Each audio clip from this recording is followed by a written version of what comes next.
is my pleasure to welcome His Excellency Mr. Gotabaya Rajapaksa, President of Sri Lanka. Your Excellency, you have the floor.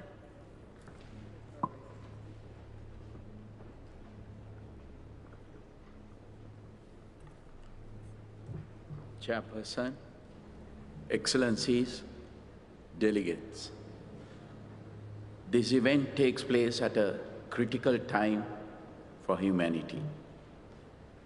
As a developing tropical island nation with abundant biodiversity, Sri Lanka is deeply aware of the impacts of climate change.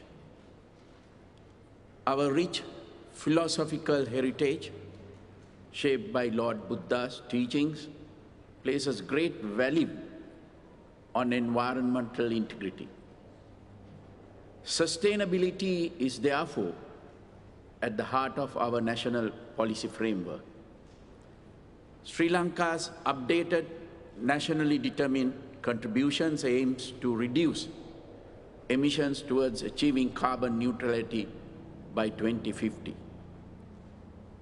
We have prioritized enhancing national forest cover with initiatives underway to increase our carbon sequestration capacity by 7% by 2030. We will increase contribution of renewable energy sources to 70% of national energy needs by 2030 and are taking steps to phase out use of fossil fuels. Sri Lanka is also proud to be a co-lead of the Global Energy Compact for no new coal power. Sri Lanka recently restricted imports of chemical fertilizers, pesticides, and weedicides due to public health concerns, water contamination, soil degradation, and biodiversity impacts.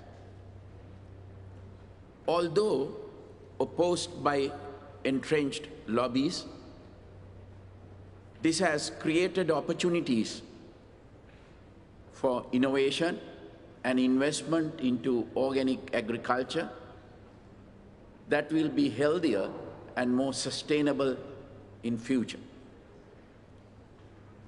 Reactive nitrogen emissions from overuse of artificial fertilizer is a major contributor to climate change. In 2019, Sri Lanka spearheaded the Colombo Declaration on Sustainable Nitrogen Management, which seeks to have nitrogen waste by 2030. We look forward to more countries joining this initiative. Sri Lanka also leads the action group on mangrove ecosystems and livelihoods under the Commonwealth Blue Charter initiative. Sri Lanka welcomes investments, technology transfers, and climate financing for its ambitious sustainability efforts, along with broader development assistance to support recovery from the COVID-19 pandemic. Climate change affects all nations, but disproportionately impacts developing island nations.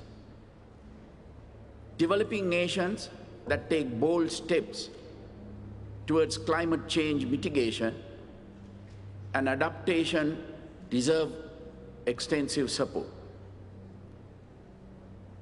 It is essential that the world's largest emitters of greenhouse gases fulfill their national commitments and assist developing nations navigate through the climate crisis. I call upon all nations to work together in a spirit of true cooperation to overcome this crisis and sustain humanity and our planet. Thank you.